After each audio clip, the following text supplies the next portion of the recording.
Доброе утро, уважаемые журналисты. Мы рады вас приветствовать. Очень давно не было у нас таких живых мероприятий. Давайте сегодня зададим те самые вопросы, которые очень долго хотели задать. Еще раз вас приветствую и начнем. Главный тренер Александр Сергеевич Крестенин. Доброе утро. Рад всех видеть, рад всех приветствовать. После длительной паузы наконец-то мы имеем возможность пообщаться вживую и даже с помощью трансляции. Готов отвечать на любые вопросы, задавайте. Я думаю, за такой длительный период накопилось их немало. Конечно, давайте поговорим, и чтобы полная картина у всех была. Не замалкивайте ничего, поэтому любые вопросы, их обсудим, чтобы было всем все понятно. Доброе утро, здравствуйте, Сергей Сергеевич. Под вашим руководством наша сборная установила немало рекордов. Вот вы, получается, за это время поставили еще один рекорд. Это количество дней без матча национальной сборной. Можете вообще эту тему в полной мере как-то раскрыть? Были ли какие-то предложения матчей? Почему наша сборная не играла? Вообще, как к этому относятся сами игроки? Были ли какие-то, может быть, планы с кем-то сыграть? Ну и всю эту тему, чтобы раз и навсегда. Да, конечно, планы были, и дело даже доходило до конкретики, но не все хотели, скажем так, с нами разговаривать, исходя из наших возможностей. Да? Ну, допустим, сборная Японии нам предлагала сыграть 25 марта в Японии. Но мы физически этого сделать не могли. Почему? Потому что мы просто элементарно не успели бы оформить визы. Пока визы оформлять гражданам Кыргызстана надо в Бишкеке. Пока люди долетели бы из клубов и оформили визы, было бы уже 24-25 марта. То есть мы бы не успели туда прилететь. Такая же ситуация, допустим, по игре со сборной Казахстана. Они предлагали 24 марта. Дата FIFA начинается с 22 марта. Мы просто элементарно не успели бы подготовиться. То есть, все вот так вот и завязано. И те игры, я знаю вопросы, да, там, которые проводили наши там соседи, еще кто-то в феврале. Давайте посчитаем, сколько сборных в феврале сыграло. Все говорят, все играют, а мы нет. Сколько сборных сыграло в феврале в мире? Наверное, в мире 4 сборных. Не, из них Таджикистан и Узбекистан. Да, вот 4 сборных всего сыграло в мире в эти даты. То есть люди решили это во внутреннем первенстве свои вопросы. Да, то есть как они решаются. Это не дата FIFA. И только в каком-то личном контакте федерация может договориться с главными тренерами клубов. В Узбекистане играли в основном все футболисты, которые не были задействованы за рубежом, в зарубежных клубах. То есть все из местного первенства. Люди поговорили, договорились. В Таджикистане примерно такая же ситуация. Но тут вопрос в чем? По закону клубы имеют право не отпускать футболистов.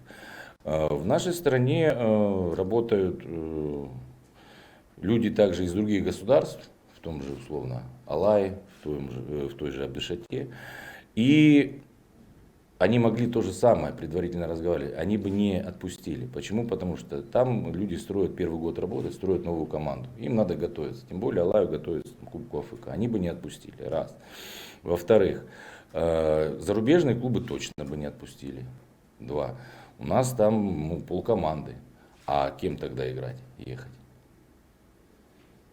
Кем играть в феврале? То есть ситуация здесь однозначна.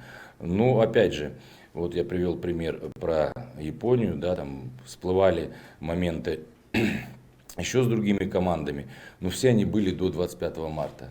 Ничего там 27-го, 30-го, когда мы успели бы подготовить визы, ничего этого не было. В свою очередь, к нам никто не хотел лететь. Ни одного предложения, мы делали предложение людям сыграть у нас, никто не хотел лететь к нам.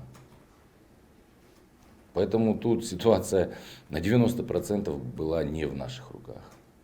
Не в наших руках. Вот в чем вопрос. Так, конечно, бы сыграли с удовольствием.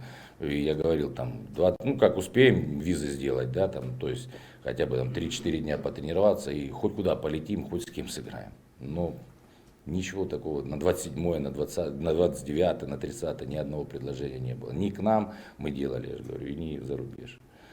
Поэтому здесь мы ограничены в возможностях.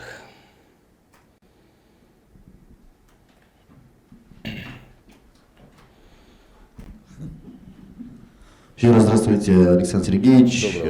Вопрос такой. Впереди у нас матч заключительного тура отборочного цикла чемпионата мира. О подготовке хотелось бы поподробнее узнать, об алгоритме мероприятий, как будет проходить подготовка сборной к централизованным матчам Японии. И задача. Ну, как бы задача, да, основная понятна, но тем не менее хотелось бы о точных каких-то конкретных моментах, которые нужно вот сделать в рамках последних матчей отборочного цикла. Спасибо. Ну, значит, на 90% я вам план сейчас расскажу. Почему на 90%? Эти 10% уходят на то, что мы не знаем, в каких городах мы будем базироваться и в каких городах мы будем играть. Вот. А так, ситуация следующая. 29 мая тур во внутреннем первенстве и 30 мы должны вылетать. Только куда, неизвестно.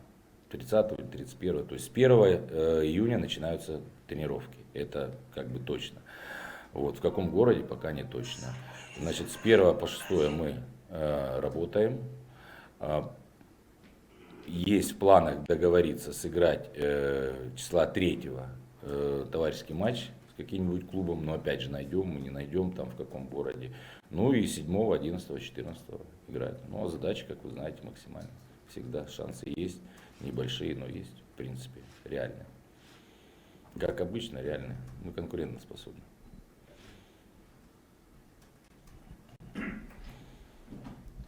Здравствуйте, Александр Сергеевич.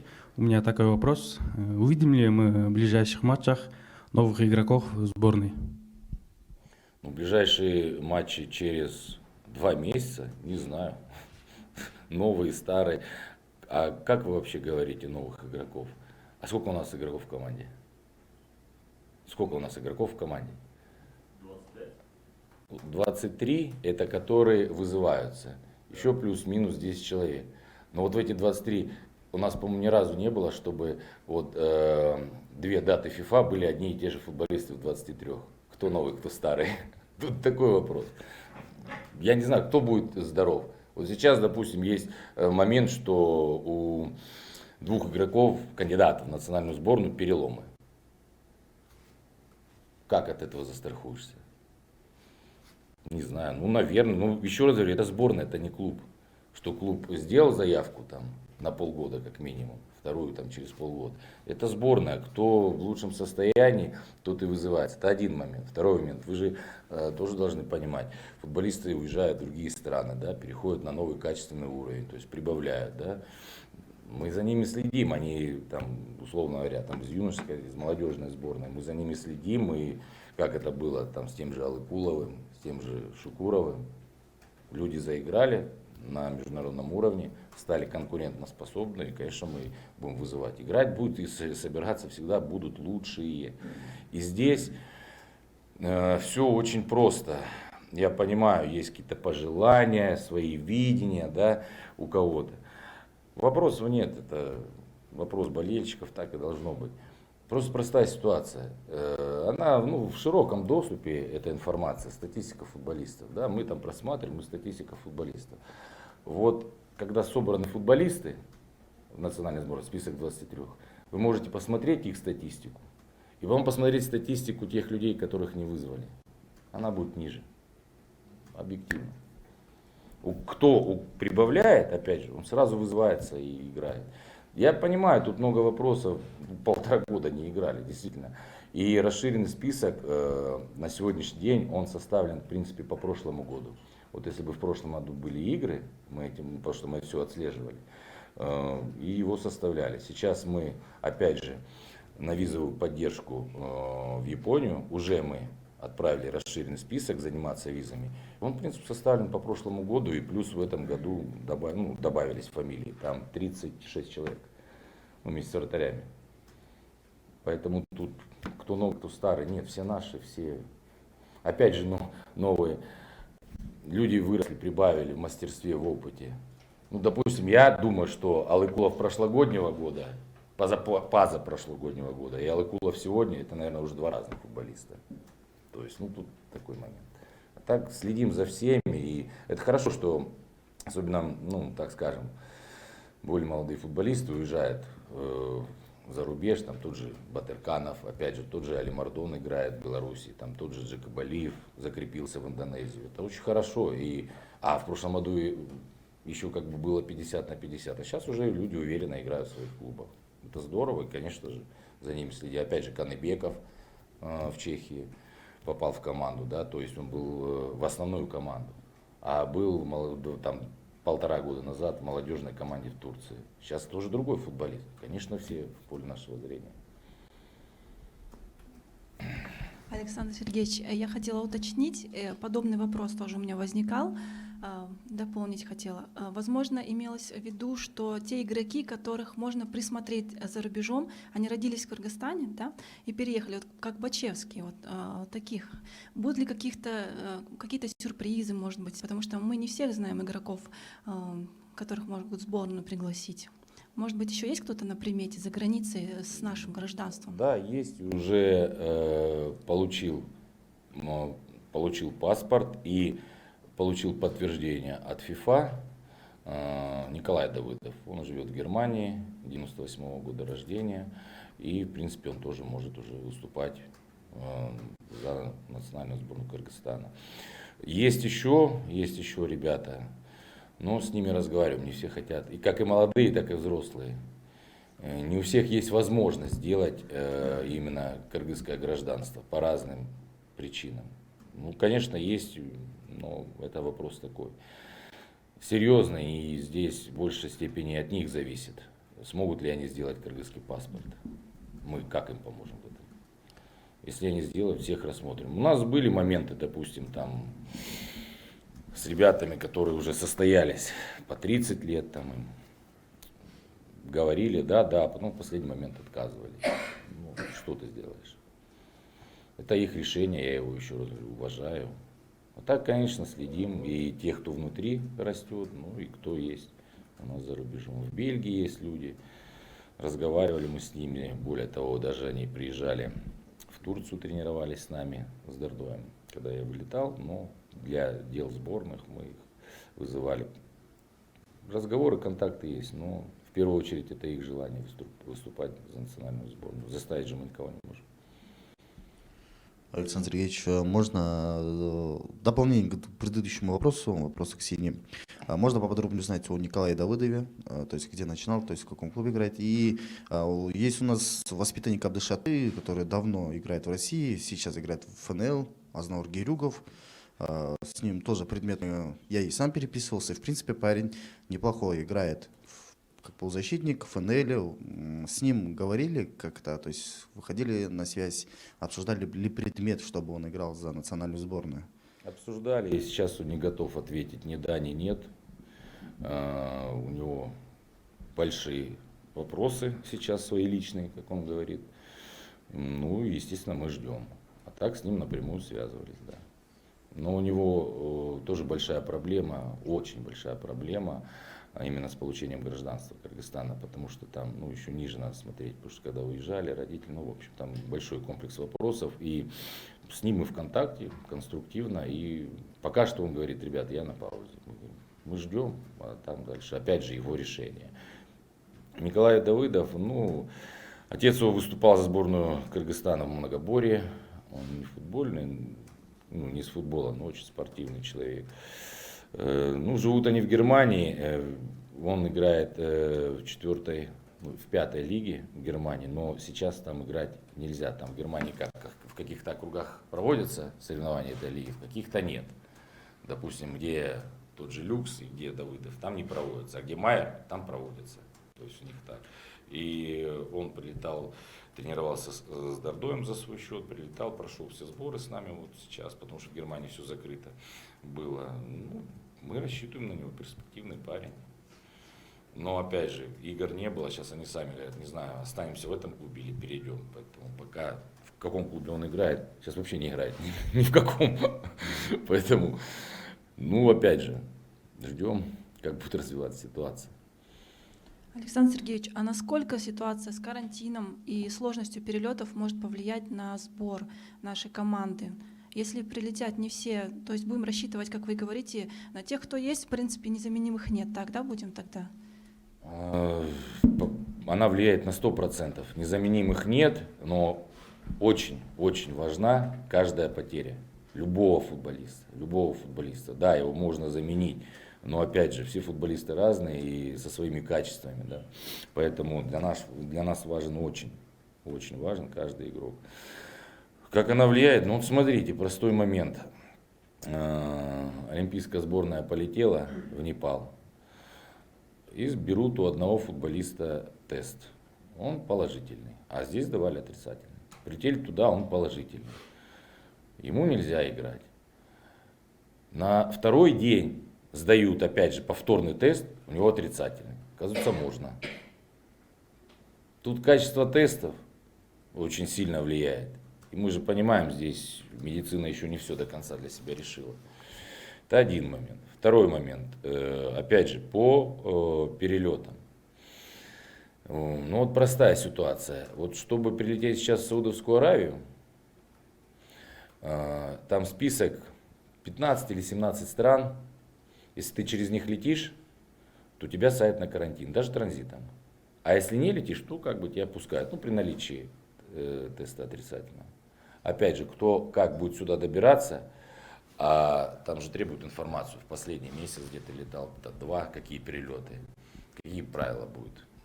Мы не знаем. И есть такая ситуация, что мы прилетим, а кого-то могут закрыть, потом опять же некачественно взять тест, либо там на месте. Ну, ошибки бывают, это проблема большая.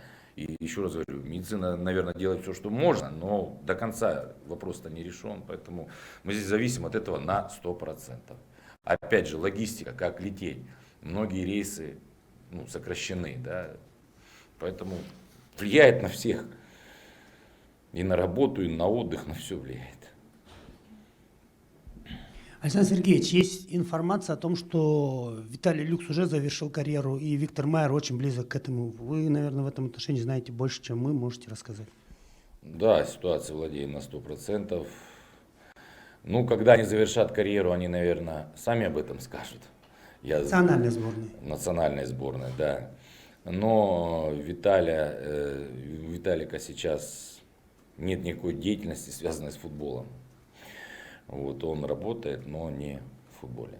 Поэтому завершил, не завершил, он должен сам об этом сказать. Виктор Майер, он был футболистом, сейчас переходит летом в клуб, в другой клуб, и там будет играющим тренером, под руководством тренера, то есть он будет ассистентом играющим. Но на сегодняшний день он к играм в Японии готовится. Он готовится. А с Виталиком вот такая ситуация. Но еще раз говорю, я не говорю, что он завершает карьеру, он об этом должен сам сказать. Ну, там дальше посмотрим. Но сейчас он не в футболе, к сожалению. Ну, опять же, ситуация как влияет из предыдущего вопроса? На 100% на людей.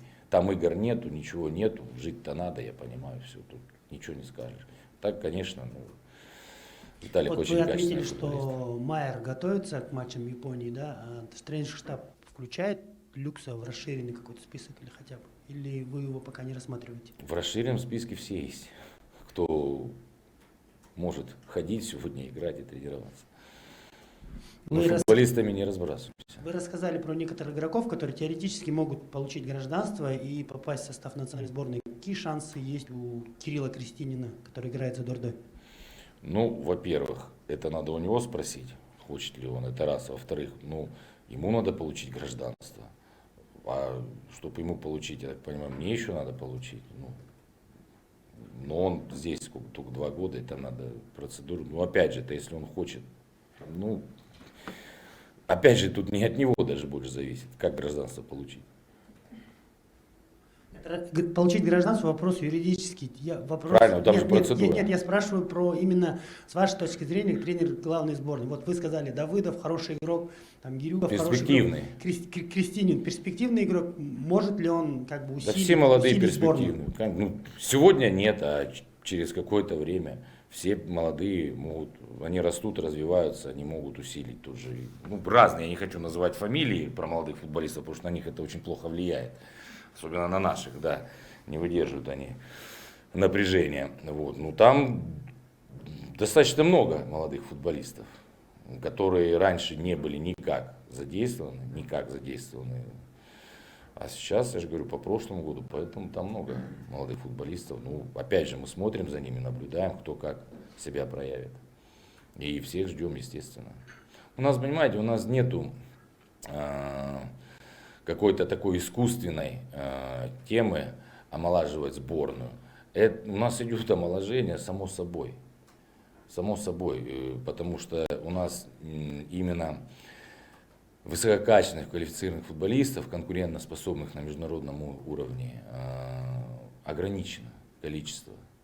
Футболистов много, именно которые могут достигать каких-то, еще раз говорю, больших результатов, их на сегодняшний день ограничено. Но мы ждем, да, что кто-то опять прибавит, заиграет. И опять же, в паспорт мы не смотрим, но, допустим, Шукуров, Алыкулов, Акматов, Батырканов, Такатаев, они сами себя проявляют и сами завоевывают себе место. Хотя достаточно молодые футболисты. Они выигрывают конкуренцию, вытесняют других футболистов. Поэтому здесь все само собой происходит. И хотим мы, не хотим, но жизнь расставляет все по местам. И хочешь не хочешь, приходят другие футболисты. А другие футболисты здесь тоже, вы же посмотрите, у нас, допустим, 98 год. Очень ограниченное количество футболистов. 97 год очень ограниченный. То есть оттуда много игроков нету. И много, мы смотрим уже, это 2000 год, 2001 год. Они себя проявляют, и они уже следующие. Плеяда в сборной. Хотим мы этого, не хотим. Так получается. По-другому никак. А искусственно что-то омолаживать у нас, я считаю, это неверно. Почему? Потому что должны люди соответствовать. Каждому футболисту в свое время они должны соответствовать именно на сегодняшний день высоким требованиям международного футбола. Да? На сегодняшний день не все готовы. То есть мы олимпийскую сборную, да, повезли специально посмотреть, что у нас происходит с молодыми футболистами. То есть мы их видим во внутреннем первенстве, это одно. Теперь нам надо было посмотреть их на международном уровне. Опять же, с прицелом. Во-первых, отбор в этом году, и что, как на международном уровне. То есть мы получили информацию. Сейчас еще будут сборы, еще будет подготовка к октябрю, у них отбор. Опять же, мы следим за этим.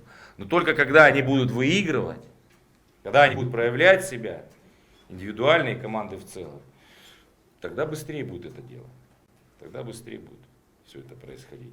Алыкулов начал проявлять себя в Беларуси индивидуально, у него пошла хорошая статистика. Гол забил, голевую отдал, перешел в другую команду, пожалуйста. Такатаев отыграл весь год прошлый, не случайно же. И не играли и Кашуба, и Кадырбеков по разным причинам. Такатаев отыграл, вопросы есть? 0 вопросов. Тоже проявил себя. Каждый побеждает на своем месте. Тут какие вопросы? Поэтому все естественно и на сегодняшний день нормально.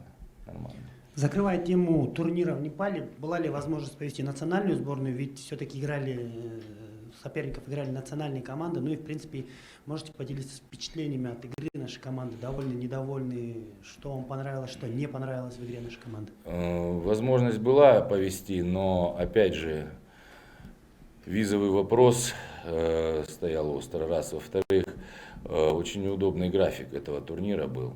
И в-третьих, опять же, нам надо было смотреть, что у нас происходит, так скажем, в молодежном футболе, с олимпийской сборной, у них отбор. И в каком состоянии сейчас люди, потому что не только национальная сборная не играла, но и юношеские сборные-то не играли, молодежные не играли тоже 1,5 года. И нам надо понимать, что там происходит. А за 1,5 года происходят изменения. Человек растет, и мы надеемся, что он прибавляет в мастерстве. Нам надо было посмотреть людей для этого. Поэтому решение было отправить туда именно олимпийскую сборную. А национальной сборной, ну, это ничего бы не дало хорошего. График, люди после сборов, график очень неудобный. Вы же обратите внимание, даже олимпийскую сборную мы без иностранцев брали. Во-первых, тут тоже две причины. Ну, во-первых, посмотреть, что у нас внутри происходит, раз. Во-вторых, там тот же Алыкулов, да, ну, он в новую команду пришел, ну, смысл на такие турниры его дергать, да, пусть там закрепится. Тот же Шукуров, ну, смысл. Тот же Каныбеков, он в поиске клуба был, смысл. Надо, ребята, чтобы решали вопросы в клубе. А тем более здесь, еще раз говорю, надо проверять то, что здесь под носом у нас. Там и так все понятно, грубо говоря. Ну, чемпионат, при всем уважении к нашему первенству, там чемпионат сильнее, где ребята играют. И если они там играют, люди достаточно квалифицированные, они быстро вольются к нашим требованиям. Тем более мы их очень хорошо знаем. Что здесь у нас? Кто вырос за эти 1,5 года?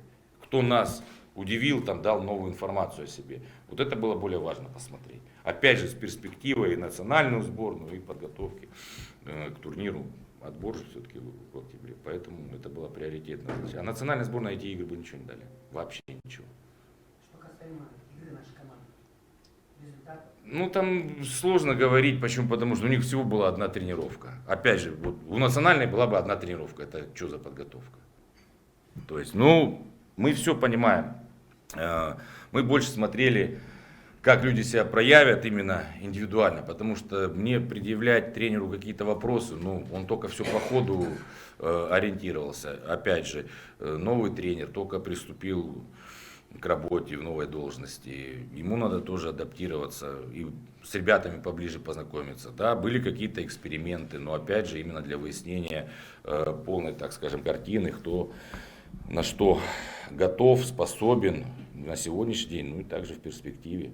Информацию получили, поэтому здесь как бы все нормально. Там могли лучше сыграть, могли хуже сыграть, ну это уже следствие. А основной момент нам надо было понимать, насколько люди готовы на международном уровне. Там, вести борьбу, выполнять скоростной объем работы, потому что все те, именно на этой скорости, в этом сопротивлении, все люди поехали в этой сборной, в Олимпийской, они поехали все после сборов, то есть физически должны быть готовы все, то есть в хорошем состоянии, ну, все нормально, потому что которые были травмированы, у нас была полная информация по всем людям, допустим, там один футболист из Карабалты, да, он был, билеты ему купили, вроде, он говорит, недомогание, ну что вести человека. Там добить его, ну, дали паузу, он готовится, взяли, заменили другого. То есть здесь как бы нормальная работа была проделана, и мы получили информацию. Сейчас в июне у них будет сбор, опять же готовиться будет, потом еще перед непосредственно финальной, отборочной частью. Ну, здесь все по плану нормально. Даже если бы выиграли, все равно это ничего бы не поменяло. Ничего бы не поменяло, потому что основной момент это было посмотреть на, еще раз говорю, на индивидуальные качества футболистов. В большинстве своем. На их реакцию, на изменение ситуации, все остальное. Выводы сделаны, предварительные. Потому что, опять же, это тоже сборная, там все меняется. Александр Сергеевич, такой вопрос. Понятно, матч отборочного цикла в Японии закончится, потом у нас будет подготовка сборной и уже после жеребьевки уже отбор к чемпионату Азии. Да? То есть, ну, есть долгосрочные перспективы, планы, задачи. Как вы считаете, каким будет подготовка вообще в рамках отбора чемпионата Азии летом у нас? Какие игры планируются, и с какими командами, если есть конкретные соперники? И по моменту с молодыми игроками, вы сказали, да, вы противник искусственного омолаживания, но тем не менее процесс такой идет, что большинство игроков уже в таком ветеранском возрасте, в любом случае молодые игроки будут. И вообще, довольны ли вы в целом качеством молодых игроков, которые сейчас, возможно, будут кандидатами в сборную? Вот такой момент. Ну, давайте со второго, давайте с первого начнем, да, потому что очень простой, очень короткий. Ничего не известно. Во-первых, если мы попадем если мы попадем в топ-12, это одна подготовка. Если не попадем, это другая подготовка. Опять же, другие команды, с кем мы будем договариваться, другие команды, если они попадут либо туда, либо туда, да, они тоже себе будут выбирать соперников. Захотят они с нами разговаривать, не захотят. Ну, конечно, конечно. Опять же, какая будет ситуация с перелетами, кто куда сможет прилететь, ну, невозможно на это ответить. Второй момент. Ветеранский возраст, ну это вы сейчас просто технично послали многих людей на 3 буквы. Я считаю, это не очень уважительно. И, допустим, вы все восхищались Люксом, Берхером, когда им было по 32, по 33, и вы все восхищались, а сейчас что-то они для вас ветераны. Ну, я считаю, это неуважение к футболистам. Это первый вопрос. Значит, второй момент. Нам результат нужен, или мы сейчас в клубе готовим академию к выпуску молодую? У нас же не было такой ситуации. Вы меня позвали на день рождения и заранее предупредили, что я там должен фокусы показывать. Мы же так же не договаривались, правильно? То есть я тренер, тренирую людей. Никаких фокусов здесь не может быть и чудес. Поэтому здесь только, еще раз говорю, идет постепенная, планомерная работа. Кто на сегодняшний день готов? Простой пример. Давайте сейчас, как вы называете, этих футболистов уберем и сделаем только молодежную сборную. Примерно люди себя показали в Непале. Вам понравилось? Давайте ими будем играть. Сейчас все оставим, в Японию их повезем. Вам понравится? Это будет искусственно. Ну, поэтому не бывает ничего искусственно хорошего. Не бывает. Все искусственно, оно хуже, чем натуральное, живое. Поэтому тут нельзя спешить. Я понимаю желание или еще что-то. Ну, с одной стороны. А теперь вот у меня к вам вопрос. А что вас эти, как вы говорите, футболисты не устраивают? Чем они сейчас? Ну, много им лет, ну как много относительно, 29, 31, чем они вас не устраивают? Ну, я никоим образом не проявляю ребятам неуважения, нет, но это правда вы их жизни. называете ветеранами, Да. это неуважение. Но в любом случае мы понимаем, что рано или поздно они будут уже не в самых лучших кондициях, ну, кроме Берхарда, я так считаю, Берхард вообще вечный. Так ему больше всех лет, кстати. Да. По поводу вашего вопроса, нет, но мы понимаем, что главная цель нашего чемпионата Азии 23 года, и вряд ли Конечно. многие, которые сейчас играют, да играют, и хотелось бы узнать в перспективе, кто может качественно заменить тех наших игроков, которые вот до этого играли. Так я же об этом и говорю. Мы специально отправили Ю-23, олимпийскую сборную. То, что мы видим здесь внутри, и это во внутреннем первенстве, это один взгляд, это мы между собой здесь варимся. Те, кто играет в зарубежных чемпионатах, мы понимаем их квалификацию и способности. Мы должны понимать, как наши люди здесь себя проявят, которые здесь играют. Вот мы их для этого отправили, получили картину. И вы же правильно сами отвечаете на свой вопрос. Рано или поздно. Вот рано или поздно это придется делать. Мы уже это делаем. Я вам назвал 5 футболистов, которые за последние 2 года влились в состав. Это еще раз Алыкулов, Шукуров, Батырканов, Акматов, Такатай. Это немало. Это совсем немало. И это в 23 они попадают. Ну, дай бог, чтобы здоровье было, естественно, все эти моменты играли там у себя в клубах. Это совсем немало. И другие на подходе. Я еще раз говорю, я просто не хочу, про этих все понятно, они играют за дело, не хочу другие фамилии. Но там тоже человек 8, не меньше. Как они себя проявят? И рано или поздно, да, а 29-30 лет на сегодняшний день меня это вообще не волнует. Мне нужно, и первая задача, вы ошиблись, не Кубок Азии. Первая задача это чемпионат мира, у нас шансы еще есть. А Кубок Азии это уже вторая задача. Пока что мы там участвуем, шансы есть. Если бы у нас не было никаких шансов, я с вами согласен. А на сегодняшний день, что реально. Поэтому рано или поздно ведется работа. Ведется работа. Но они должны быть конкурентоспособными. Еще раз говорю, ну давайте вот в Непале. И что? Что вы потом скажете? Ты кого набрал? Где результат? Ну, я еще раз говорю, я не волшебник. Я не могу раз и все заиграли так, как вы хотите и я хочу. Нужна постепенная работа, люди должны сами расти и проявлять себя. Как я еще раз привожу на примере. Алыкулов в своем амплуа лучше, Шукуров в своем за рубежом лучше, Такатаев здесь лучше. Вопросов ноль. Акматов стабильно играл и за нас, и за Алгу на хорошем стабильном уровне. Какие вопросы? Батырканов то же самое. Конкурировал, если бы не сломали ему ногу, и лучшим бомбардиром мог стать. Ну то есть, все это естественный путь, и нормально, он правильный. И искусственно здесь мы не можем никого сюда привлечь. Потому что, мы просто сломать человека можем ментально. То есть, раз, два, три не получится, давление прессы, болельщиков, и все, и нет человека. А молодые, они нестабильные.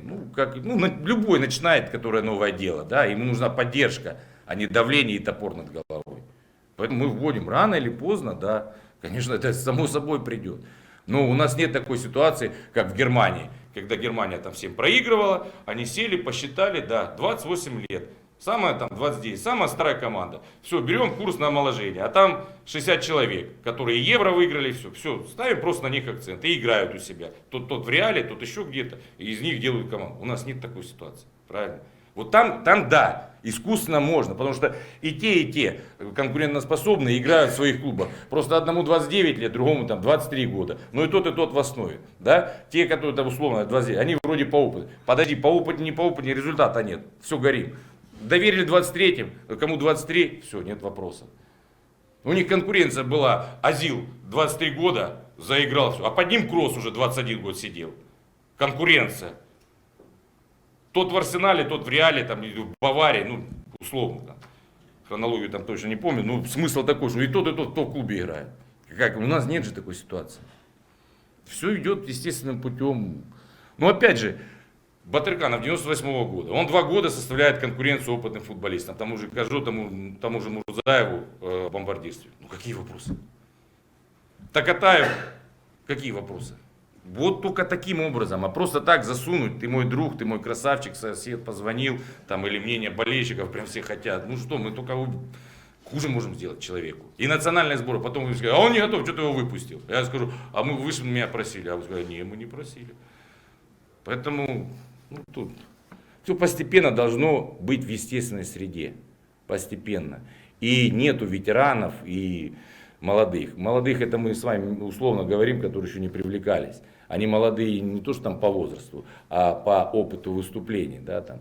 Но опять же, нужно время. Вратарь должен получить свой мешок, защиты должны напривозить свое, чтобы потом стать в своем амплуа лучшими. Все это понятно, но на этом фоне мы должны достигать результата. И тут надо очень хорошо понимать состояние футболиста, насколько мы ими рискуем. Риск всегда есть, но он должен быть правильный, оправданный.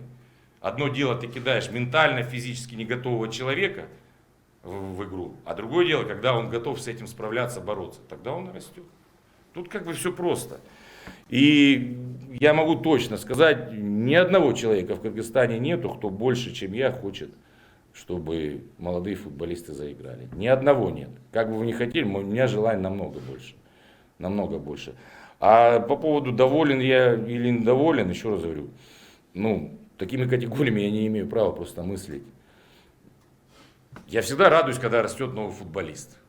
Всегда. И любой, наверное. Ну вот мы наблюдаем это все вместе. Все вместе. Тут какие вопросы? Не, условно, вот Топаев, да, в Волге. Да, хорошая статистика здесь. Туда приехали, украли человека на поле. Он старался, вопросов нет. То есть ему надо больше времени еще, чтобы он играл, проявлял себя. И тем самым он будет расти. Мы же за ним следим внимательно. Здесь он начал, хорошо. Теперь надо там. Будут сборы еще, будет подготовка. Будем вместе все смотреть. И еще раз говорю, мы все сами поймем, кто у нас в составе сборной. Потому что те, кто остались, у них будет хуже статистика, чем тех, кто попал в 23.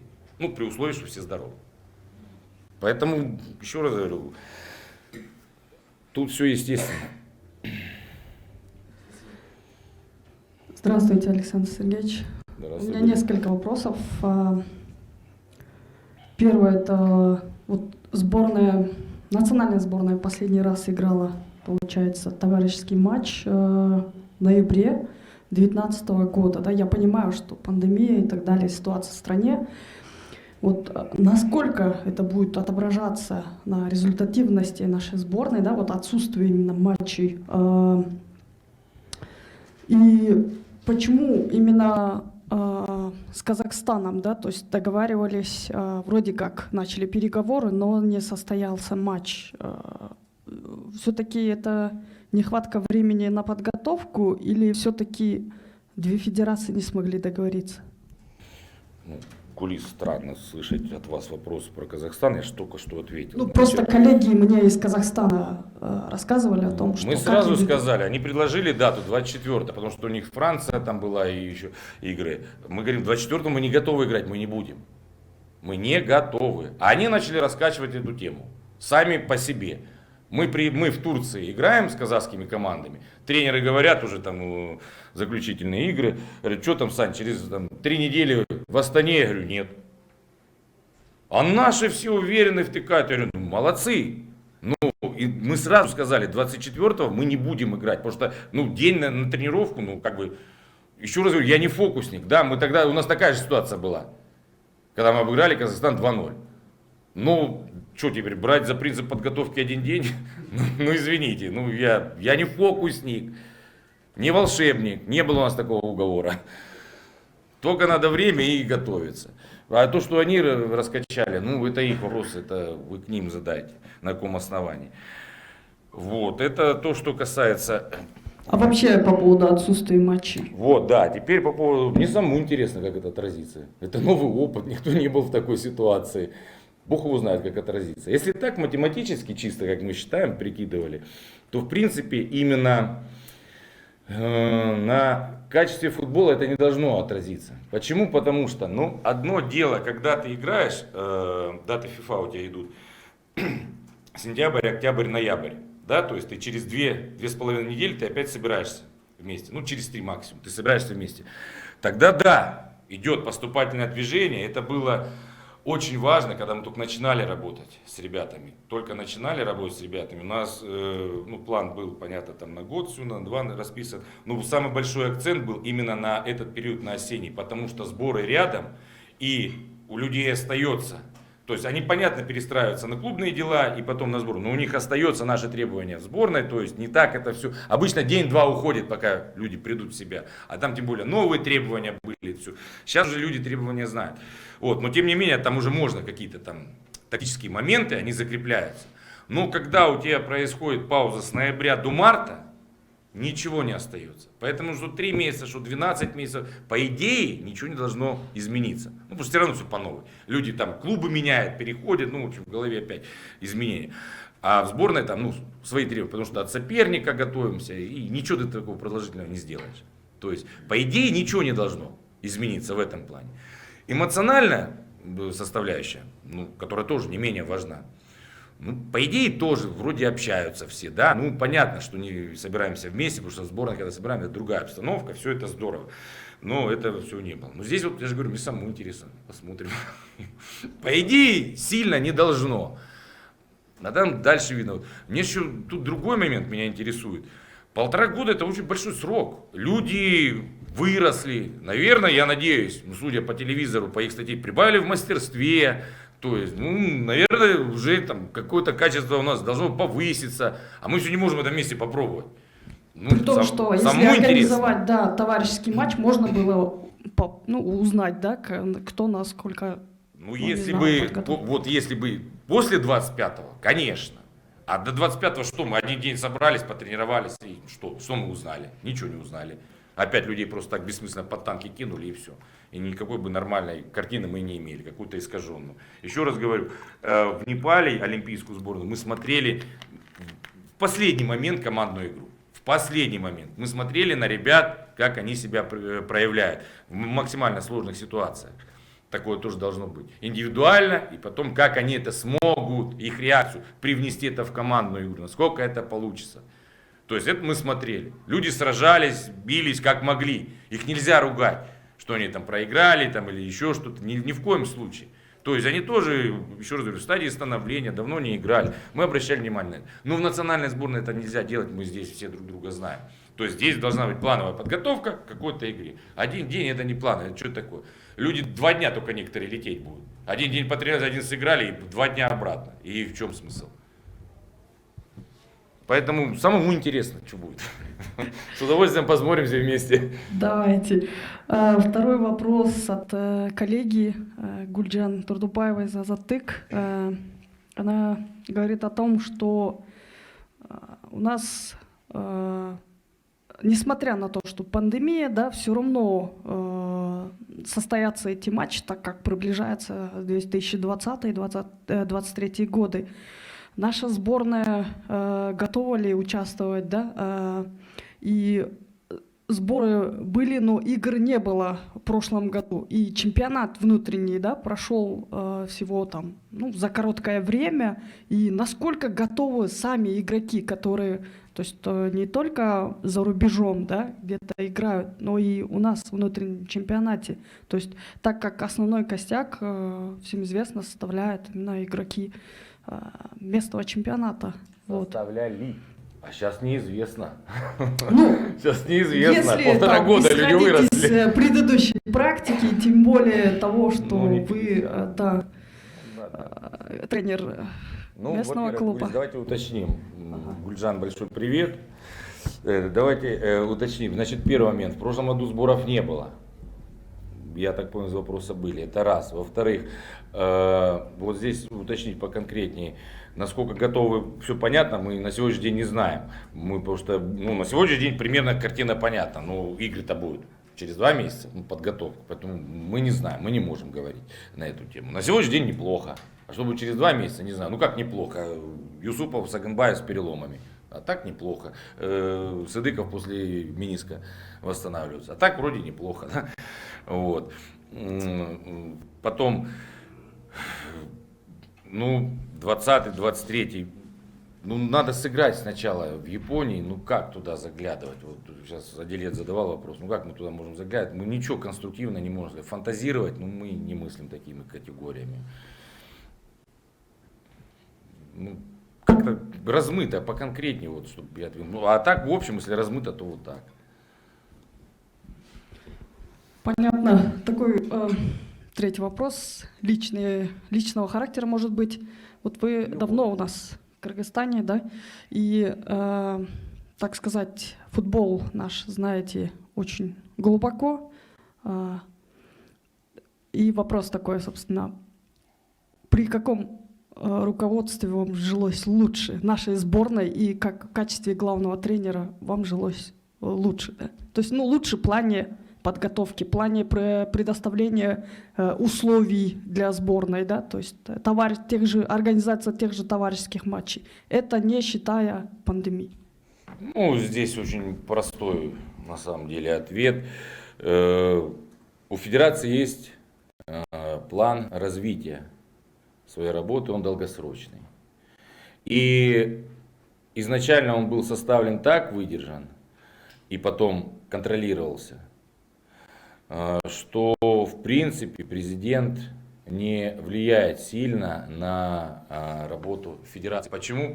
Потому что, ну как не влияет, отрицательно сильно. Почему? Потому что есть определенная программа, которая начала работать, и, ну, что ж себе, стрелять в ногу или в голову, ну, смысл. То есть любой, кто бы не стал президентом и придет, он будет ее поддерживать. Если он не захочет ее поддерживать, потому что, ну, результаты есть? Есть. Зачем же, еще раз говорю, стрелять себе в ногу? Надо ее поддерживать, развивать. И ну, как вы говорите, и Семетей Алымбаевич здорово отработал, и сейчас Канат Мурзаевич тоже это все дальше продолжает, поддерживает. А товарищеские игры не президент организовывает. Поэтому тут ничего ты не сделаешь. Пандемия, она... Команда тогда работает под руководством президента. Ну, а команда та же.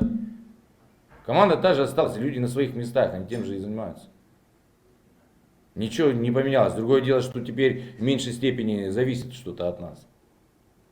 Потому что, опять же, с этими сложностями мы перестали проводить игры и куда-то ездить. Потому что к нам не хотят, я уже вначале говорил. Мы просто, то, что нам предлагают, мы не можем туда поехать. Просто визы не успеем сделать. 30-го никто не хочет играть с нами, а 25-го все хотят играть. А мы визы туда не успеваем сделать. Как мы поедем? Понимаете? Тут вопрос, руководство работает хорошо. Ну, это моя точка зрения. Вот вы меня спросили, то есть, вот сколько я здесь, условия хуже не стали. Хуже не стали. То есть, как было, исходя из плана, так оно и осталось. И здесь, еще раз говорю, тут благодарность, как говорите, и предыдущему. И для меня оно одно руководство. То есть.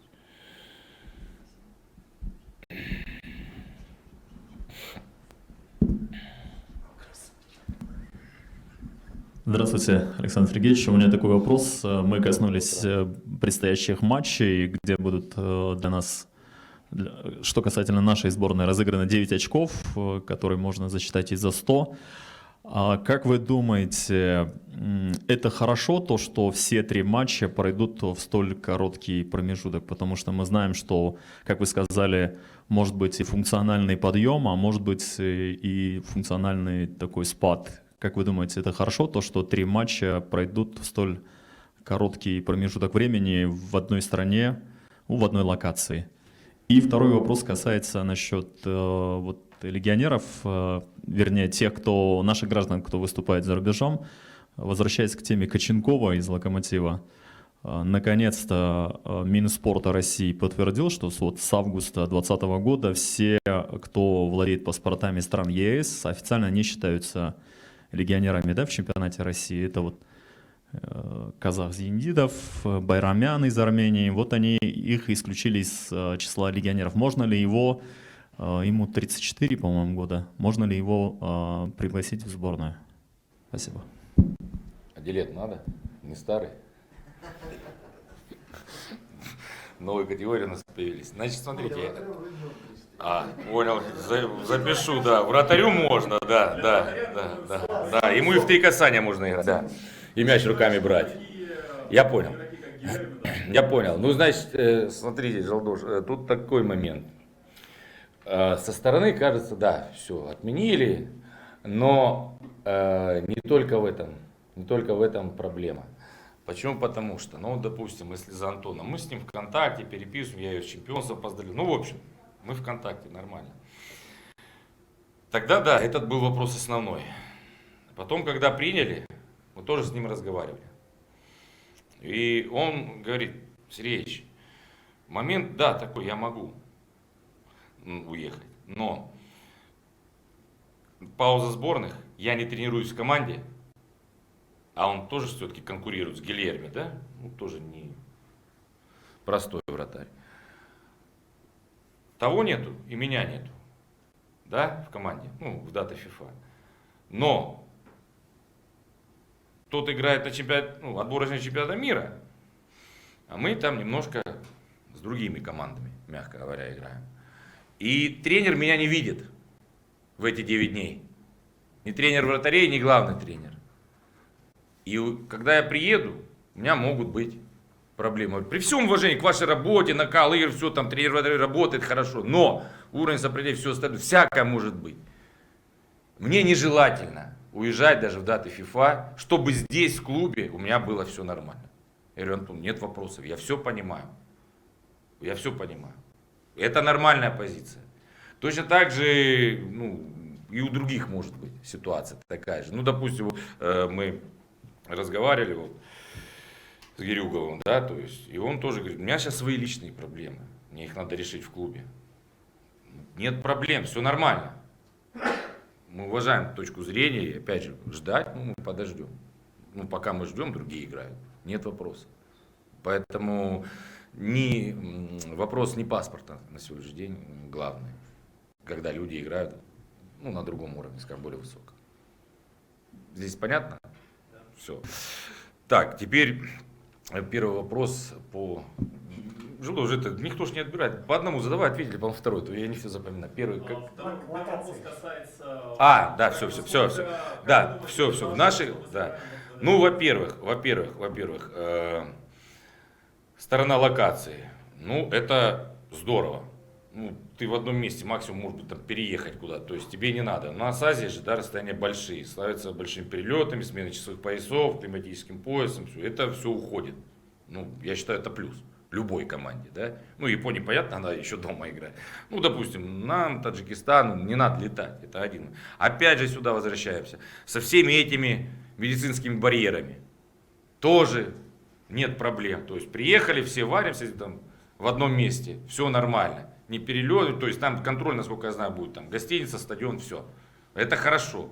То есть и контакты ограничены, все нормально. А так, когда ты летишь в дороге, что, как, ну, в общем, это тоже не очень. Конечно, да. Поэтому в этом плане все это нормально. Ну, Япония по инфраструктуре как бы хорошая страна, да, то есть мы там были. То есть и готовиться к матчам, и играть, там все по-футбольному. Опять же, график физически, но 3 игры, с одной стороны, они через 4 на 5 день идут. Ну, то есть 7 сыграли, у тебя есть 8, 9, 10, 11, то есть через 3 на 4. Ну, есть время подготовиться. Ну, 2 игры, да, 3, как бы, может быть, и так немножечко жестковато, с одной стороны. А с другой стороны, мы же сегодня это знаем. И у нас есть время продумать план работы и подготовиться именно к этому краткосрочному турниру, скажем так. Ну, значит, будем готовиться, все команды в одной ситуации. Да, особенно исходя из реалий. Конечно, ну то есть медицинских и всех этих перелетных. Потому что, опять же, лететь можно, где мы летали там 8 часов, сейчас можно лететь 16-20 часов, этот же маршрут. Ну, потому что рейсы сокращаются, свои требования. Опять же, на карантин, не карантин. Ну, опять же, во время перелета тоже энергия уходит, силы тратятся.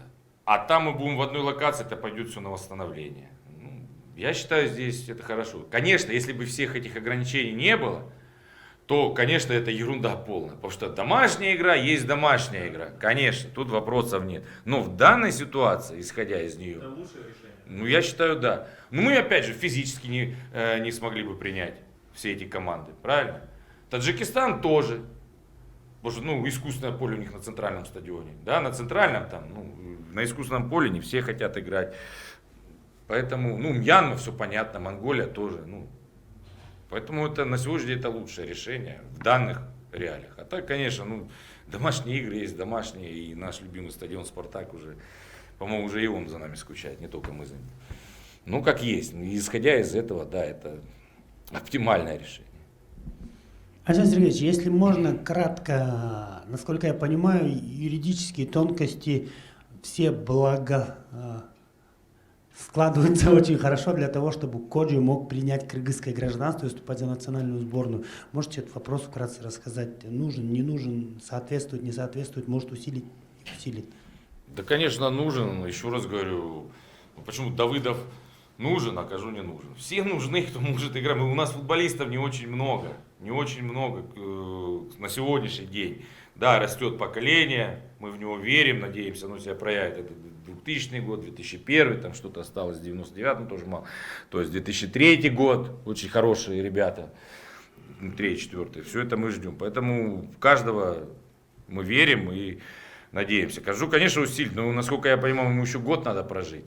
Этот и следующий, насколько я понимаю, чтобы 5 лет прошло, это один момент. А второй, ну, он же молодой футболист, ну, конечно, усилит. Ну, то есть он вот не попадает в категорию Адилета, то есть можно будет его заявлять, ставить, но опять же, юридически, это его должно быть решение. У меня с ним разговор на эту тему был. Он как бы все, да, все хорошо. Сейчас у него череда травм, и они не, то есть разного характера. Вот сейчас у него механическая травма, да, то есть, ну, так бывает, и он выбыл, к сожалению, на сегодняшний день на достаточный срок. Вот. Ну, что сделаешь? Судья даже штрафной не дал. А у него серьезно все. Ну, как будет физическое состояние, то второй момент, он его наберет. А ментально он сегодня, да, согласен. Мы с ним ведем эту работу. И он пока что все, да. Конечно, вы рассказали про игроков, которые выступают за рубежом наших, о том, что следите за ними. Следите ли за Эрболом Атабаевым, есть ли какая-то информация? Да следим, конечно, только он нигде не выступает. Следим. И ну, есть информация, скоро вы тоже узнаете. Сейчас у него большие проблемы. Сейчас у него очень большие проблемы. Ну, у него и были они там, потому что все-таки жизнь в Испании, она не дешевая и непростая, у него и были. Так следим, конечно. Мы понимаем все сложности, поэтому и не сильно напрягали его, чтобы он за какие-то юношеские сборы там приезжал, играл, потому что там у него все было достаточно, все сложно. И сейчас у него сложно. Но, конечно, мы следим, естественно. Естественно, следим. Чемпионат стартовал, сыграно достаточно много матчей, 5 туров уже, пусть усеченных. Кто-то, может быть, вас удивил, кто-то открытие или какие-то свежие игроки? Опять, ну, мы же смотрим за всеми. Ну, про всех информация есть. ну, никто не удивил.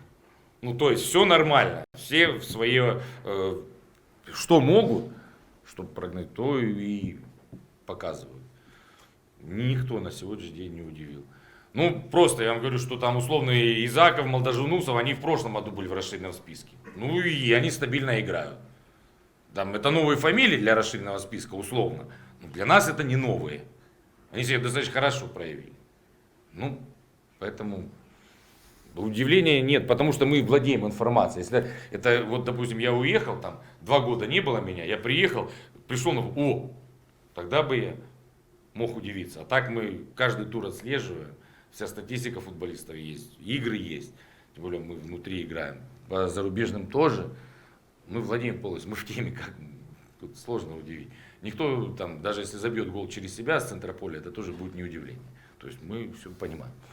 Некоторое время назад вы говорили, что разговариваете с футболистами национальной сборной о том, что куда бы переходить, какие клубы, ну и зарубежный клуб переходить. Сейчас ли, есть ли у вас какое-то влияние на это, советуются ли они с вами, и что вы можете сказать сейчас вот о состоянии Тамерлана Кузбаева? Он перешел в клуб, который борется за выживание. Вчера вылетел. Вчера, вылетел. да, успешно, да, помог утонуть. Ну, во-первых, влияния никакого не имею. А мы, да, разговариваем, советуем. Они, если считают нужным, подходят и советуемся. Я им даю только, так скажем, свое мнение. Решение все равно за ними.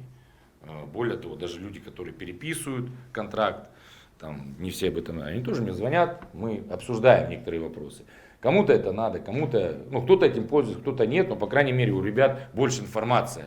Они себя поувереннее чувствуют потом в переговорах. Да, этот момент есть, но влияния никакого не оказываю. Просто даю больше информации, да, из своего опыта и всего остального. По Тамерлану, ну, я не думаю, что у него хорошее настроение, что команда вылетела, с одной стороны. С другой стороны, он получает игровую практику в достаточно неплохом клубе. Ну, на сегодняшний день ситуация так выглядит. Ну, бывает, ну что сделаешь. Ну, опять же, летом надеемся, ситуация прояснится. В любом случае он в этом клубе не останется, я так думаю. Но опять же, ну не останется, я думаю. Он хороший, качественный футболист. А вот ситуация с Магомедом Устиновым, может ли его дать в сборной? Ну, много информации было, что президент стабильно будет. Сегодня, я вам открою секрет, сегодня в 4 часа он даже на тренировку не пойдет. Сегодня у него там собеседование в паспортном столе. Все ждут, ну, все этого ждут. Ну, должен был получить в прошлом году, но не получилось. Все этого ждут. И более того, мы хотим его заявить даже на АФК уже как гражданина Кыргызстана. Но тут вопрос про сборную еще тоже вот в чем момент состоит. Сейчас он проходит процедуру, мы сделали запрос. Возможно ли ему играть за национальную сборную будет. Он выступал на содружестве за сборную Казахстана. А как ФИФА отреагирует, по-разному они могут. Вот, допустим, да, человек с Вест-Хэма за мини-футбольную команду сыграл в Германии, и теперь ему не дают там, в Англии. Теперь ему за мини-футбольную сыграл. А в большом футболе ему не дают играть теперь за вторую. ФИФА так принял. Ну, бог его знает, как они. По идее, должны разрешить. Но мы всех нюансов не знаем. То, что ФИФА приняла, что там можно один раз гражданство поменять, если там ты одну игру только провел. Но оно еще в этом году не работает. Это с 23-го года будет работать. Вот, пока что этого нет. Поэтому надеемся, потому что паспорт кыргызский он получит рано или поздно. Да? А играть за сборную большой вопрос. На сегодняшний день это игрок, конечно, национальной сборной. Сейчас на сегодняшний день это без вопроса. То есть кандидат в национальную сборную. И, конечно, мы хотим. Он хороший, качественный футболист. Все хотят. И он тоже. И мы. Здравствуйте. Сан Сергеевич, такой вопрос у меня. Немножко возвращаемся назад к работе взаимодействия с федерацией. Вы являетесь уже несколько лет главным тренером сборной, знаете все проблемные позиции, где есть проблемы в игре сборной, да, где хотелось бы нарастить, да, больше сыграть лучше, где-то красивее, может быть. Насколько хорошо налажено взаимодействие всех команд национальных молодежных, детских команд, да, которые... Есть ли у вас единая концепция подготовки футболистов, чтобы дорастить их до уровня сборной? Ну, условно говоря, играет сборная, хочет играть в 3 центральных защитника, да, но не хватает для этого кадров, не хватает где-то умений, да, может быть. Насколько это все выстроено с самых низов, начиная с детских команд? Насколько есть ли такое взаимодействие, есть ли яркие примеры того? Вот такой вопрос. Хороший вопрос, очень хороший вопрос. Правильный и хороший. Ну, значит, момент следующий. Да, я являюсь главным тренером национальной сборной, но в юношеские сборные я не лезу. Раньше был, сейчас я нет. Сейчас я туда не лезу. Да, то есть, ну, так решили. Не мое решение, так решили. Сейчас я туда не лезу. То есть я только спросили, ответил. Мой консультативный голос. Это раз. Во-вторых, ну, философия есть. Да, она состоит и детальная. Она состоит из, так скажем, 3 пунктов, ну, 3 направлений. Пунктов там много, 3 направлений. Значит, до 16 лет это в основном идет селекционный и подготовительный момент по выявлению футболистов, которые способны выступать на международном уровне. То есть к 16 годам мы должны понимать расширенный список, он тоже ограниченный, должен быть, условно говоря, там 30-35 человек, которые впоследствии с 16 до 21 года будут в обойме национальной сборной. Если кто-то добавится, там 1, 2, 3 человека, это только в плюс может быть. Но не тратить время на просмотр, вдруг что-то именно в рамках сборной, на других футболистов. То есть их никто не бросает, они через клубы могут себя проявить. То есть здесь комплексный вопрос, это и волевые качества, и технико-тактические качества, которые он, развивается ли футболист, ребенок, да? Потом это скорость реакции, скорость на изменение ситуации, потом опять же, насколько человек может переносить именно в условиях, так скажем, большого стресса, нагрузки, как он к этому адаптируется, то есть психоэмоционально, да? Вот эта вся задача должна быть решена до 16 лет. И там результат в меньшей степени смотрится. Значит, с 16 до 21 года идет момент, не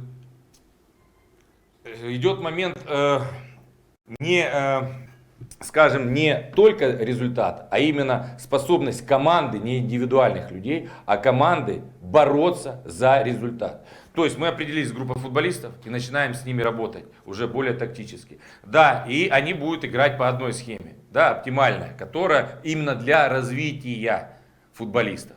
Вот, до 21 года они все будут играть по одной схеме, вне зависимости от соперника. Потому что мы развиваем индивидуально футболистов и команду в целом. 23, Ю-23 олимпийская сборная и национальная сборная, это 2 отдельные команды. Потому что там уже надо показывать результат. И он уже будет строиться от соперника, где в 2 защитника, где в 3 защитника, во сколько. Там уже схема может варьироваться. Там уже нет никакого развития, потому что и в Ю-23, и в национальной это сложившиеся футболисты. Они уже должны только играть на результат. Вот с 16 до 21 года мы развиваем футболистов и команду, которая сможет быть конкурентоспособна. И она всегда должна играть по определенным принципам. Она не должна исходить, играя мы условно там с соперником, там, давайте по рейтингу возьмем, там, из первой 5 Азии или там с последней 5 Азии. Это вот с 16 до 21 года это никак не отражается. Именно при подготовке в играх. То есть все время должны будут соблюдаться определенные требования. А вот уже Ю-23 и национально, там, конечно, уже все от соперника нацелено на результат. А здесь мы понимаем, что результат где-то провален, у нас больше качество игры интересует. Только через качество игры мы смотрим на результат. Это до 21 года. Определяемся с людьми, потом кто-то, с основной, так, 80%, скажем так. Потом они начинают вместе все это работать. И потом уже это как подпитка, или что новые люди для национальной сборной. Но здесь ничего нового на самом деле. Это 90% федерации так работает. Тут ничего не придумаешь. Хорошо, тогда у меня вытекающий вопрос. Какие позиции в сборной вы считаете можно еще усилить? Ну, что значит можно? Можно усилить все позиции. Вот нужно, да. Нужно, да. Я более Необходимо, деликатно да. хотел сказать, Это нужно. линия обороны, в принципе, в целом. Это линия обороны, да. Вратарская позиция и все защитники. Здесь, да, у нас не хватает полного комплекта. Именно качественных футболистов высокой квалификации. Если в группе атаки, в середине поля, на флангах, в группе атаки выбор достаточно большой среди качественных футболистов, то именно среди защитников и вратарская позиция, она очень-очень нестабильна, и выбор ограничен, очень сильно ограничен. И здесь мы не можем на сегодняшний день повлиять никак. Никак не можем.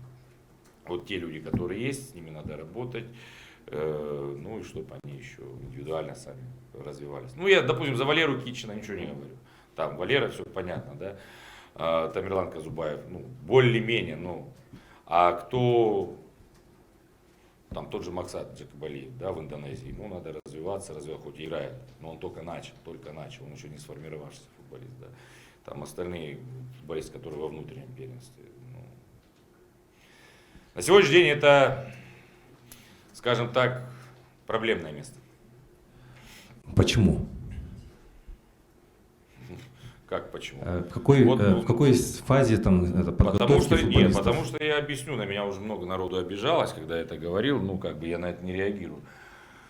Потому что вот это качество, показатель работы детско-юношеского футбола за последние там 10-15 лет. Все мне говорят, мы там хорошо занимались, да вопросов нет.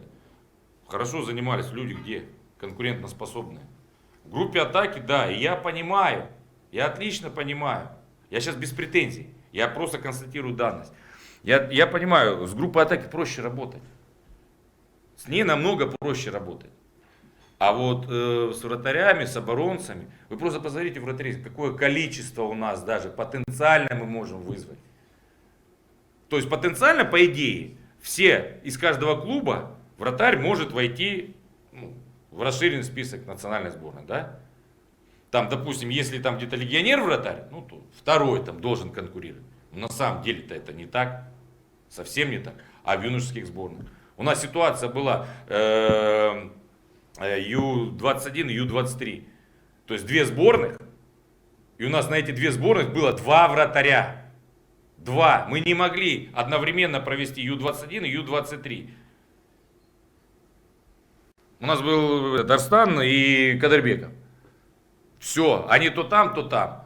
И с полевыми такая же ситуация. 70% Ю-21, ну там 60%, они в Ю-23. Выбор очень ограничен. Почему? Это же я сделал. Где футболисты? Поэтому, вот я же говорю, сейчас поколение 2000 года, 2001, 2003, 2004, там 2006. Там достаточно кандидатов, футболистов, да, и качественных футболистов, с которыми не то, что можно, нужно работать. Там, да. А здесь людей не сохранили. Опять же не сохранили. Почему? Потому что, еще там 3-4 года назад у нас не было соревнований для 15-16-летних. 16-17-летних. У нас не было соревнований. 15 лет люди с футболом заканчивали, хотя им еще учиться год в школе. Тут как бы именно вся система, еще раз говорю, я без претензий, я данных, вся система детско-юношеского футбола, то есть образования, она не была построена как надо. То есть она была в свое время построена, потом ее разрушили, а нового ничего не придумали. И вот сейчас только мы начинаем получать какие-то дивиденды от 2000-2001 года за счет того, что сохранили этих людей, что они играли и до сих пор на плаву. Потому что 2001 года и 2000, которая сборная Ю-16 ездила на Гоа, посмотрите, сколько футболистов играет. Это нормально. Вот отсюда мы уже начинаем. 2003 год, я думаю, еще больше будет. А вопрос почему, я же говорю, простой, потому что не было ничего отлажено. Я же говорю, тут не один человек какой-то виноват. Это финансирование, это выделение денег на постройку этих же полей, стадионов. Люди выживали как могли. Только зачем мне говорить, что мы хорошо работали? Мы работали как могли. Я же говорю, я никого не обижаю. Данность, результат футболистов, их нету физически. И ждем молодежь. У нас будет большой, вы говорите там омоложение. Подождите, скоро вы дождетесь омоложения. И там омоложение будет, что как бы все потом будут за сердце хвататься. Потому что у нас нету, у нас большая пропасть будет. У нас очень большая пропасть будет. У нас нету 97-го, 98-го, 99-го поколения. Этих людей распустили. 3 возраста распустили. И у нас будет 30 лет и 21 год, условно говоря. А никак мы на это не повлияем. И как вы говорите, вечный вар, а ему 40, а тому там 19 будет. Ну а что сделаешь? Это будут лучшие люди. Потому что 3 возрастов у нас нет. Ну, по чуть-чуть там этих людей осталось и все. О чем и речь? Будет омоложение, всему свое время. То есть конкретно, оно не искусственно, оно естественное станет. Но вопрос про качество очень остро стоит. Спасибо большое. Вот. Продолжая тему вот моего коллеги, хотелось бы задать такой вопрос. Помнится ваше интервью 14, 15, 16 годов, часто отмечали, что это как бы есть проблема, что сборная по сути у нас формируется из 40 человек, грубо говоря, это расширенный список, да. И мы не раз обсуждали вопрос детско-юношеского футбола, да, то есть, и соответственно, но время идет. Да, вроде шаги, попытки делаются, да, есть определенная концепция развития крымского футбола до 23 года, да, мы знаем, 5-летний проект. Все отлично, но хотелось бы узнать, по вашему мнению, улучшилась ли вообще ситуация и есть ли какие-то позитивные сдвиги при формировании национальной сборной? Увеличилась ли потенциальный список кандидатов потенциальных игроков сборной? То есть стало ли хотя бы 45-50? Или все-таки она стабильно такая же, как была раньше? Спасибо. Ну, ситуация стабильна по количеству, к сожалению. Да, тут момент, нет, тут хороший вопрос. Тут момент какой? Одни прибавляются, а другие, как вы говорите, рано или поздно, мы же это тоже понимаем, и люди это понимают, что лучшие годы уже прошли, и они просто физически не могут соответствовать международному уровню. То есть одни пришли, другие уходят. И немного уходит, ну и приходит не особо много. Но сейчас, еще раз говорю, у меня очень позитивное настроение именно по игрокам, еще раз говорю, 2000, 2001, 2003 года, очень позитивно, да, вот оттуда будет уже хорошее подкрепление. Первые люди уже есть, еще раз говорю, это Картаев, это Алыкулов, это Шукуров, опять же там Жано, Шагайбаев, опять же этот в Чехии Каныбеков, уже люди есть. То есть это, грубо говоря, ранний из этого возраста. Сейчас немножко времени, год, я думаю, максимум 2. И другие тоже о себе заявят. Тот же Сыдыков в Карабалте, да, там есть там тот же Алыгулов в Абдышате, там, да, то есть это как бы Артыкбаев, Барубаев. Вот это сейчас, этот следующий год, это их года должны быть. Это должны быть их года.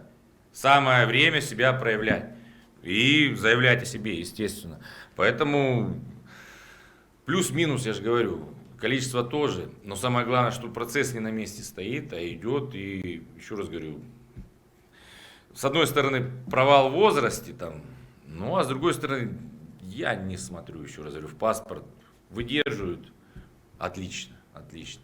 Поэтому я вам скажу вот еще такой момент, что мы вот 14-15 год берем, у нас есть момент контроля здоровья футболистов, как на тренировках, так и в играх, и оно с каждым годом растет.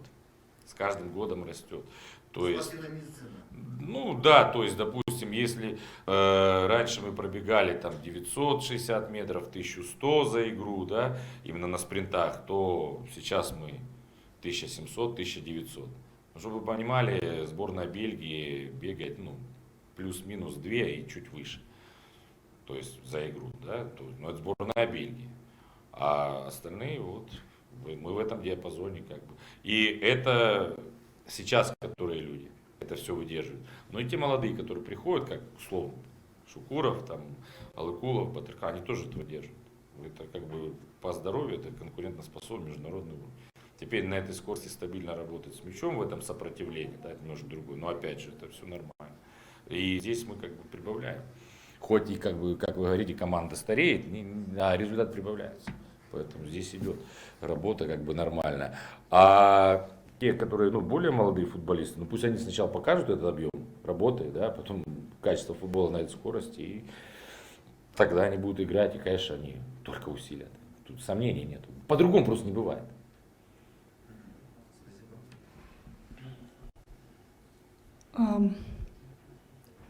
Вот вы переживаете за детско-юношеский футбол и были координатором, да? То есть, Но без него нет будущего, как за него да. не переживать? Причина, получается, вашего, так скажем, отстранения от координаторства. Как, ну, наверное, какие-то пояснения были? Можете рассказать? Нет, вы неправильно все поняли. Меня никто не отстранял. Просто мы перераспределили направление, все. Просто там есть сейчас люди, которые этим занимаются. Когда я был, никого не было. Сейчас есть Анарбек Дарданович. Тогда он только вступал в эту должность, а до какого-то определенного момента его вообще не было. Сейчас он уже достаточно хороший опыт получил, и он сейчас этим руководит, и тут все нормально. Ну, ну да, то есть, то не было людей, и люди не понимали, ну как, что у нас происходит. Всей картины не имели. Я-то имел ее всю, потому что я ездил и на юг, и везде. То есть я все понимаю, где кто как работает. А сейчас уже Анарбек Дарданович объехал все, он знает, где какой тренер, как работает, какие у него условия. Какие ребята есть по каждому возрасту, там идет селекция, мониторинг, то есть он сейчас полностью в теме владеет, поэтому зачем мне туда еще лезть? Тут немножко по-другому, поэтому никто меня ниоткуда не отстранял. Спасибо.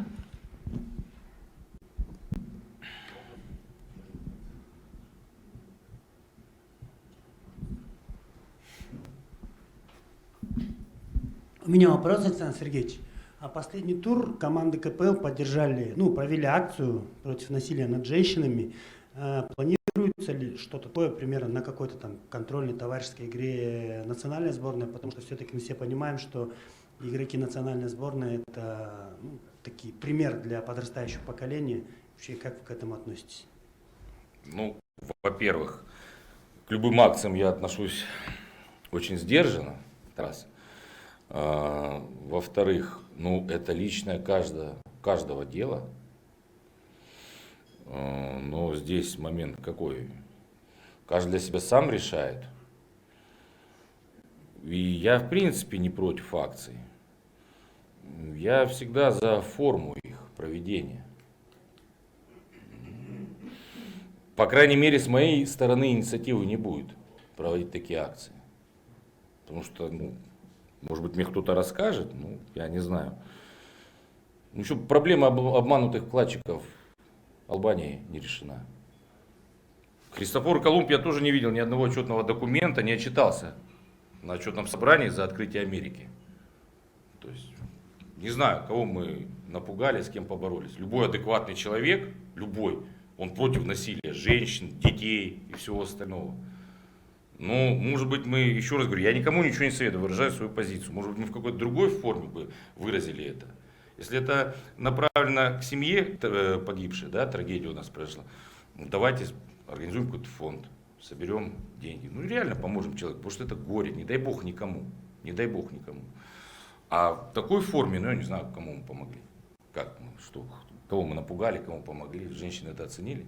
Не могу понять. Поэтому, а так акция, наверное, пошла на пользу. Ну, я не вижу. Ну да, да. Я за это говорю. Ну, я не считаю, что взрослый мужик по полю в футбол должен играть с помадой на лице. То есть, ну, может быть, мы майки какие-то сделаем, какие-то баннеры там. Вопросов ноль. Ну, не знаю, это вопрос не ко мне, это организаторы, я ни в коем случае их не осуждаю. Нет проблем. Ну, решили. Личное дело каждого. Я бы это сделал в другой форме. Ну, я не организатор таких акций и сдержанно очень отношусь к ним. Дополняющий вопрос. А как вы относитесь, вот часто сейчас муссируется в соцсетях, особенно в зарубежных чемпионатах, да, то есть движение Black Lives Matter, футболисты и спорт тоже не в стороне, там некоторые... Вопрос такой, движение Black Lives Matter, да, то есть одни футболисты встают на колено, другие нет. Ну понятно, это как бы нас особо не затронуло, но тем не менее хотелось бы узнать ваше мнение вообще, как, если наши игроки вдруг захотят, скажем, встать на колени, так сказать, выразить солидарность с расовыми предрассудками, да, скажем, которые происходили у нас в Европе и в США. Как вы отнесетесь и вообще к ваше отношение к таким рода акциям? В продолжение темы.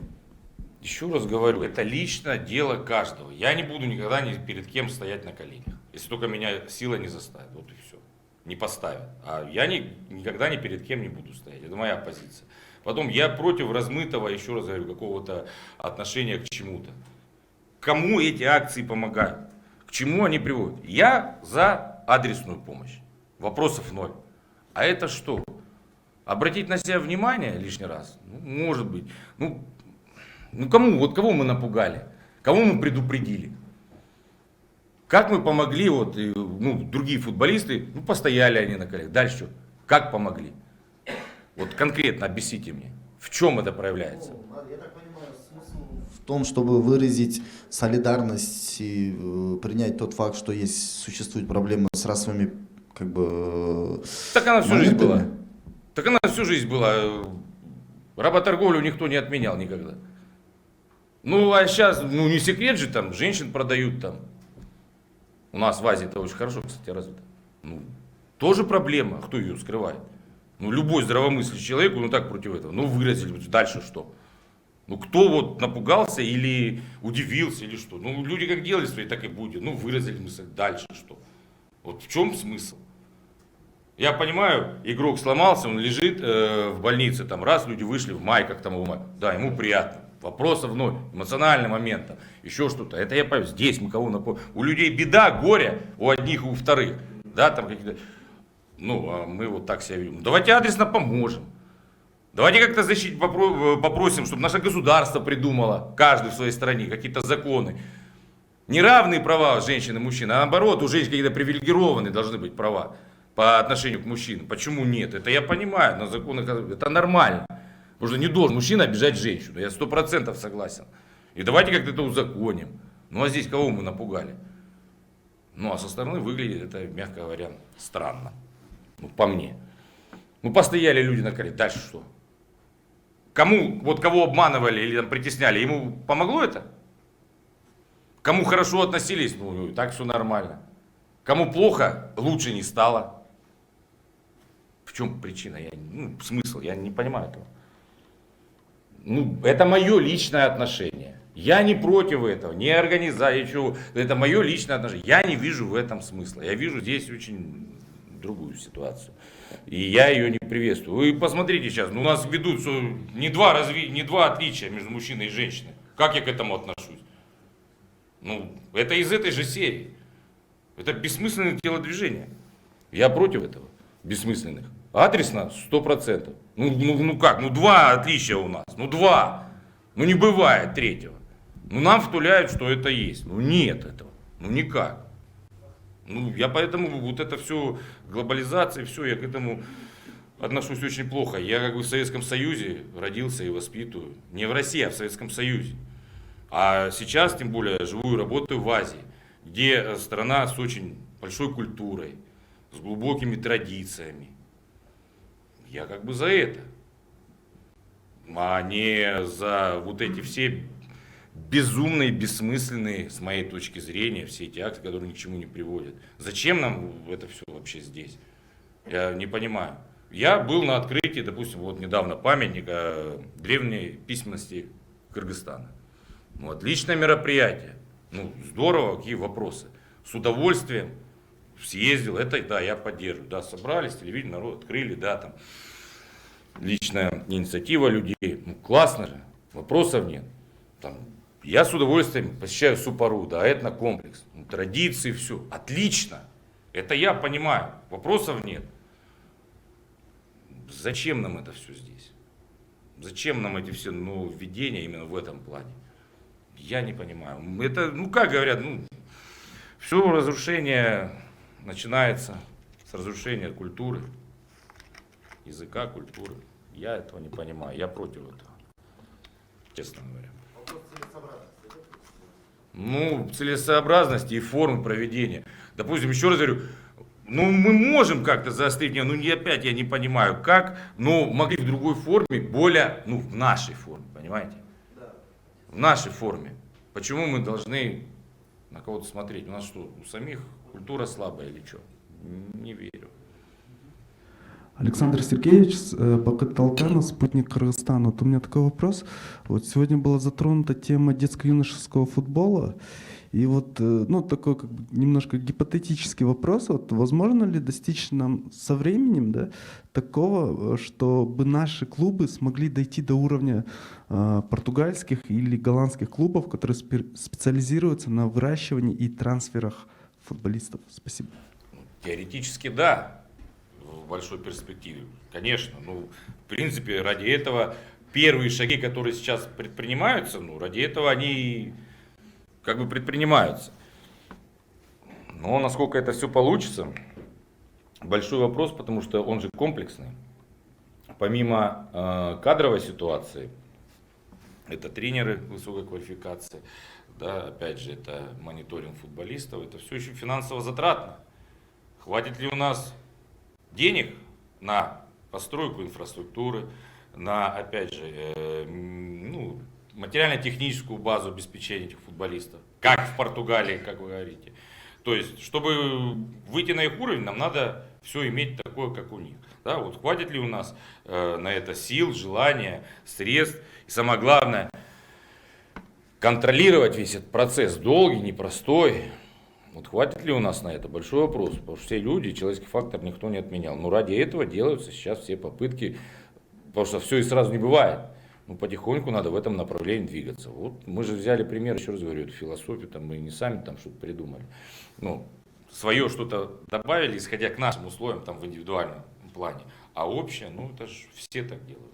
Тут ничего нового. Ну и мы стараемся так соответственно. Но насколько хватит у нас сил и возможностей.